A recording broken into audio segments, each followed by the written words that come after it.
Hi everyone! Good day!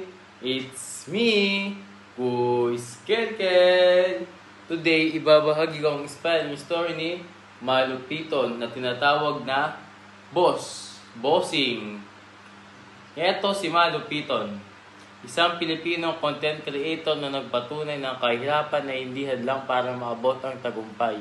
Si Malupiton ay isang kilalang Pilipino na content creator at komedya na sumikat dahil sa kanyang nakakatawang skills at relatable na content. Bago siya naging successful, namuhay siya ng isang simpleng pamilya at nakaranas siya ng simpleng pamilya ng financial struggles. Kahit limitado ang kanilang resources, hindi siya nawala ng pag-asa at nagpatuloy na inasa ang kanyang talento. Sa kabilang ng mga pagsubok, hindi sumuko si Malupiton noong una. Kaunti lang ang nanonood sa kanyang mga videos at nahihirapan siyang makilala.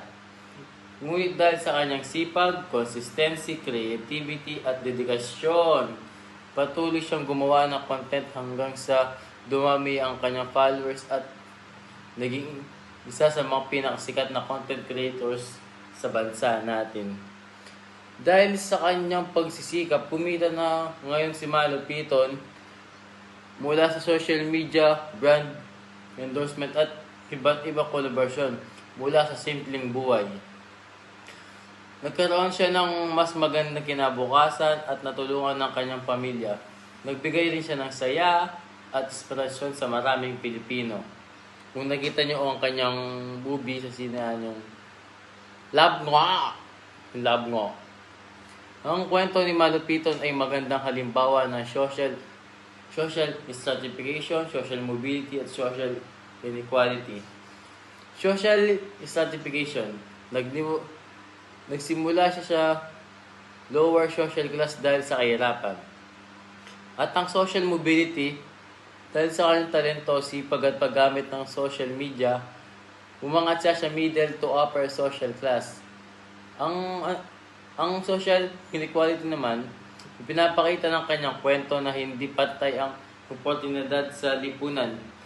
Ngunit posible rin na makaahon sa buhay ng pamamagitan ng pagsisikap at tamang oportunidad. Ipinakita ng buhay ni Malupiton na posible ang social mobility dahil sa sipag, determinasyon, talento at mga oportunidad na binibigay ng social media.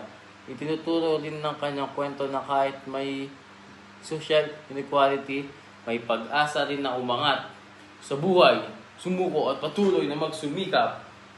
At yun, ang kwento ni Bossing, si Malupiton. Magsumuko, patuloy na magsumikap. Tayo kaya kailan aangat. Aray ko! Gusto na kita. Yun guys, yun lang sa ngayon. Yan, makwento ni Malupiton. Ngayon, bukas at magpakailanman hindi magbabago. Goodbye! Aray ko!